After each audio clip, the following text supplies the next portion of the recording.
Good evening మిత్రులందరికీ నమస్కారం. తెలంగాణ రాష్ట్రంలోని వికలాంగుల కార్పొరేషన్ వాళ్ళు వికలాంగులకు స్వయం ఉపాధి అవకాశాలను కల్పించడానికి ఇక్కడ సబ్సిడీ రుణాలకు సంబంధించినటువంటి నోటిఫికేషన్ను 2025 సంవత్సరానికి గాను ఈ నెల 22వ తారీఖున రిలీజ్ చేయడం అనేది జరిగింది. అంటే వికలాంగులు స్వయం ఉపాధిని కల్పించుకొని జీవించడానికి సబ్సిడీ రుణాలను ఇవ్వడం అనేది జరుగుతుంది. ఈ సబ్సిడీ రుణాలలో ఈ సంవత్సరము అంటే 2025 సంవత్సరానికి గాను ఫ్రీగా 50,000 రూపాయల యూనిట్స్ను గవర్నమెంట్ ఇవ్వడం అనేది జరుగుతుంది. అంటే ఒక వికలాంగుడికి మరి తిరిగి చెల్లించవలసినటువంటి అవసరం లేకుండా 50,000 రూపాయలు ఇస్తారు. ఈ 50,000 రూపాయలతోటి అతడు స్వయం ఉపాధిని కల్పించుకొని జీవించవలసి ఉంటుంది.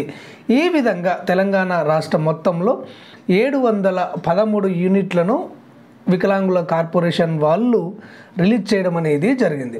ఈ 713 యూనిట్స్లో ఏ జిల్లాకు ఎన్ని వచ్చాయి అంటే ఏ జిల్లాలో ఎంతమంది వికలాంగులకు ఈ ఫ్రీగా ఇచ్చే 50,000 రూపాయలు వస్తాయి అన్న వివరాలను గత వీడియోలో మీకు తెలియజేయడం అనేది జరిగింది. ఎవరైనా ఆ వీడియో చూడనట్లయితే అంతర్నేత్ర ఛానల్లోకి వెళ్ళి ఆ వీడియోను చూసినట్లయితే మీ జిల్లాలో ఎన్ని యూనిట్స్ ఉన్నాయి, ఎంతమందికి ఈ 50,000 రూపాయలు ఫ్రీగా వస్తాయి అన్న వివరాలు మీకు తెలుస్తాయి. ఓకే, ఇంతవరకు క్లియర్. అయితే ఈ సబ్సిడీ రుణాల గురించి చేసిన వీడియోలు చూసినటువంటి కొంతమంది సార్ ఈ ఫ్రీగా ఇచ్చే 50,000 రూపాయల కోసము ఎవరు సెలెక్ట్ చేయడం అనేది జరుగుతుంది, ఎప్పుడు సెలెక్ట్ చేస్తారు, ఈ విధంగా సెలెక్ట్ చేసినటువంటి వారికి ఈ ఫ్రీగా ఇచ్చే 50,000 రూపాయలు ఎప్పటి వరకు ఇస్తారు దయచేసి తెలియజేయగలరు అని చాలామంది మిత్రులు అడుగుతున్నారు.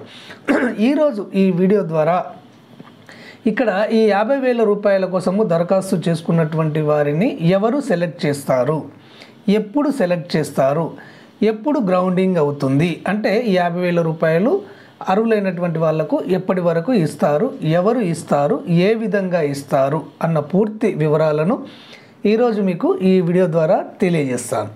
అయితే ఇక్కడ ఈ సబ్సిడీ రుణాల కోసము నోటిఫికేషన్లో పేర్కొన్నది ఏంటి అంటే ఫిబ్రవరి 2వ తారీఖు వరకు దరఖాస్తు చేసుకోవలసి ఉంటుంది. ఫిబ్రవరి 2వ తారీఖును లాస్ట్ డేట్గా నిర్ణయించడం అనేది జరిగింది. ఫిబ్రవరి 3వ తారీఖు అప్లికేషన్లు స్వీకరించడం అనేది జరగదు. అయితే ఫిబ్రవరి 2వ తారీఖు లోపల ఎక్కడ దరఖాస్తు చేసుకోవాలి అంటే చాలామంది గత వీడియోలను చూసినా కానీ మళ్ళీ అడుగుతున్నారు, అందుకే రిపీట్ చేస్తున్నాను. మీరు ఈ ఫ్రీగా ఇచ్చే 50,000 రూపాయల కోసం ఆన్లైన్లో దరఖాస్తు చేసుకోవలసి ఉంటుంది. ఆన్లైన్లో ఎక్కడ దరఖాస్తు చేసుకోవాలి అంటే tgobmms.cgg.gov.in అనే వెబ్సైట్లో మీరు ఆన్లైన్లో దరఖాస్తు చేసుకోవలసి ఉంటుంది. ఈ విధంగా దరఖాస్తు చేసుకున్నటువంటి వారిని సెలెక్ట్ చేయడానికి 2 సెలెక్టింగ్ కమిటీలను గవర్నమెంట్ ఏర్పాటు చేయడం అనేది జరిగింది. ఈ 2 సెలెక్టింగ్ కమిటీలు మండల లెవెల్లో ఒక సెలెక్టింగ్ కమిటీ ఉంటుంది, డిస్ట్రిక్ట్ లెవెల్లో ఒక సెలెక్టింగ్ కమిటీ అనేది ఉంటుంది. మండల లెవెల్ కమిటీకి ఎవరు ఇక్కడ అధ్యక్షత వహిస్తారు అంటే ఇక్కడ మండలంలో ఉన్నటువంటి ఎంపీడీఓ గారు అంటే ఎండిఓ గారు, మండల్ డెవలప్మెంట్ ఆఫీసర్ గారు ఇక్కడ చైర్మన్గా వ్యవహరించడం అనేది జరుగుతుంది. ఆయనకు తోడుగా సభ్యులుగా ఇక్కడ సిడిపిఓ గారు సభ్యులుగా ఉంటారు, ఇక్కడ డిఆర్డిఏ నుంచి ఏపీఎం గారు సభ్యులుగా ఉంటారు. ఈ ముగ్గురు కలిసి ఆ మండలంలో ఎంతమంది వికలాంగులు దరఖాస్తు చేసుకున్నారో వారిలో నుంచి వారిని ఇంటర్వ్యూ చేసి అర్హులను సెలెక్ట్ చేసి జిల్లా కమిటీకి పంపించడం అనేది జరుగుతుంది. ఇది మండల లెవెల్ కమిటీ యొక్క బాధ్యత. ఈ మండల లెవెల్ కమిటీలు ఇక్కడ దరఖాస్తు చేసుకున్నటువంటి వారిని ఎప్పుడు సెలెక్ట్ చేస్తాయి అంటే ఫిబ్రవరి 10వ తారీఖు లోపలనే ఇక్కడ ప్రతి మండలంలోని ఎంపీడీఓ గారు దరఖాస్తు చేసుకున్నటువంటి వికలాంగులకు ఇంటిమేషన్ ఇచ్చి వారిని ఇంటర్వ్యూ చేసి వారిలో నుంచి అర్హులైనటువంటి వారిని సెలెక్ట్ చేసి జిల్లా కమిటీకి పంపించవలసి ఉంటుంది.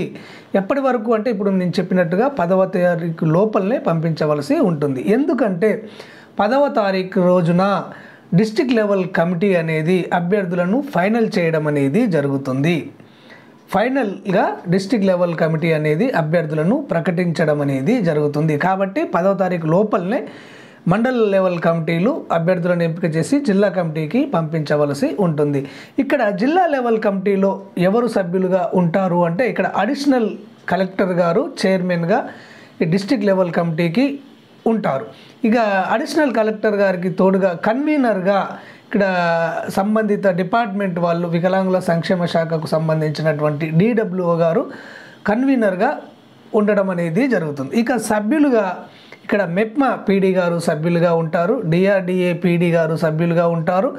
ఆ తర్వాత మనకు ఎస్సీ కార్పొరేషన్ ఈడీ గారు సభ్యులుగా ఉంటారు. ఈ విధంగా 5 సభ్యులతోనే డిస్ట్రిక్ట్ లెవెల్ కమిటీ అనేది ఉంటుంది. ఈ కమిటీ ఫైనల్ చేయడం అనేది జరుగుతుంది. ఈ విధంగా 10వ తారీఖు రోజు డిస్ట్రిక్ట్ లెవెల్ కమిటీ అనేది అర్హులైనటువంటి వారిని ఎంపిక చేయడం అనేది జరుగుతుంది. ఈ విధంగా సెలెక్ట్ అయినటువంటి వారికి ఒక్కొక్కరికి 50,000 రూపాయలు ఇవ్వాలి. కాబట్టి వారి బిల్లులను ఈ నెల 15వ తారీఖున ట్రెజరీ ఆఫీసులో సబ్మిషన్ చేయడం అనేది జరుగుతుంది. అంటే 15వ తారీఖున ట్రెజరీలో బిల్లులను సబ్మిట్ చేయడం అనేది జరుగుతుంది. ఈ విధంగా బిల్లులను సబ్మిట్ చేసిన తర్వాత ఈ నెల 25వ తారీఖున ఇక్కడ అర్హులైనటువంటి వారికి 50,000 రూపాయలను గ్రౌండింగ్ చేయడం అనేది జరుగుతుంది. గ్రౌండింగ్ అంటే అధికారికంగా అందజేయడం అనేది జరుగుతుంది. మొత్తంగా మీకు క్లుప్తంగా చెప్పాలి అంటే ఈ నెల 10వ తారీఖు లోపలనే మండల కమిటీలు అనేవి అర్హులైనటువంటి వారిని సెలెక్ట్ చేసి జిల్లా కమిటీకి పంపించడం జరుగుతుంది. 10వ తారీఖున అర్హులైనటువంటి వారిని జిల్లా కమిటీ ఎంపిక చేయడం అనేది జరుగుతుంది. ఈ ఎంపికైన అభ్యర్థులకు ఒక్కొక్కరికి 50,000 చొప్పున 15వ తారీఖున ట్రెజరీ ఆఫీసులో బిల్లులను సబ్మిట్ చేయడం అనేది జరుగుతుంది. వచ్చే నెల 25వ తారీఖున అంటే ఫిబ్రవరి 25వ తారీఖున గ్రౌండింగ్ చేసి ఒక్కొక్కరికి 50,000 రూపాయలను జిల్లా కలెక్టర్ గారు వారి చేతుల మించి వారికి అందజేయడం అనేది జరుగుతుంది. ఓకే ఫ్రెండ్స్, క్లారిటీగా అర్థమైంది అనుకుంటాను. ఈ విధంగా ఇప్పుడు దరఖాస్తు చేసుకున్నటువంటి వారికి 50,000 రూపాయలు గ్రౌండింగ్ కావడం అనేది జరుగుతుంది. ఈ డేట్ పొడిగించినట్లయితే ఇక్కడ ఇవన్నీ కూడా చేంజ్ కావడం అనేది జరుగుతుంది. మండల లెవెల్ కమిటీలు తమ తేదీని చేంజ్ చేసుకుంటాయి, డిస్ట్రిక్ట్ లెవెల్ కమిటీ తమ తేదీని చేంజ్ చేస్తారు. ఆ తర్వాత ట్రెజరీలో బిల్లులను సబ్మిషన్ చేసే డేట్ కూడా మారుతుంది. గ్రౌండింగ్ చేసే 25వ తారీఖు డేట్ కూడా మారుతుంది. ఇక్కడ లాస్ట్ డేట్ మారిన కొద్దీ ఇక్కడ గ్రౌండింగ్ డేట్ అనేది మారుతుంది అని మీరు గుర్తుపెట్టుకోవాలి. ఒకవేళ గవర్నమెంట్ ఆఫ్ తెలంగాణ ఈ సబ్సిడీ రుణాలకు సంబంధించినటువంటి లాస్ట్ డేట్ను పొడిగించినట్లయితే వాటి వివరాలను ఉన్నట్టుగా అంటే ఎప్పటి వరకు పొడిగించారు, ఎప్పటిలోగా మీరు దరఖాస్తు చేసుకోవలసి ఉంటుంది అన్న జెన్యూన్ వివరాలను అంతర్నేత్ర ఛానల్ మీకు అందజేయడం అనేది జరుగుతుంది. ఈ సమాచారం మీ మొబైల్లో వెంటనే రావాలి అంటే, మీరు దరఖాస్తు చేసుకోవాలి అంటే, 50,000 రూపాయలు మీకు అందాలంటే తప్పకుండా అంతర్నేత్ర ఛానల్ను సబ్స్క్రైబ్ చేసుకోండి. ధన్యవాదాలు.